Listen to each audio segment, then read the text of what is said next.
আমরা অনেক সময় ভাবি এত দোয়া করতেছি কিন্তু কিছুই হচ্ছে না। মনে হয় আল্লাহ বুঝি আমাদের কথা শুনছে না, কিন্তু সত্যিটা হলো আল্লাহ সবই শুনেছেন।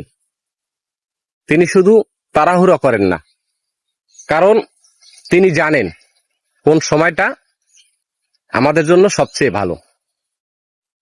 আল্লাহ দেরি করেন কিন্তু কখনো না বলেন না। আপনি যেটাকে দেরি ভাবছেন সেটাই হয়তো আপনাকে তৈরি করার সময়। কিছু দোয়ার উত্তর হয়তো সাথে সাথে আসে, কিন্তু কিছু দোয়া আসে অপেক্ষার পরে। আর কিছু দোয়া আল্লাহ আরো ভালো কিছু দিয়ে পূরণ করেন। আমরা শুধু চাই দ্রুত ফল, আর আল্লাহ চান সঠিক ফল। তাই হতাশ হবেন না, ভেঙ্গে পড়বেন না, ধৈর্য ধরুন, বিশ্বাস রাখুন, কারণ আপনার দোয়া কখনো বৃথা যাবে না।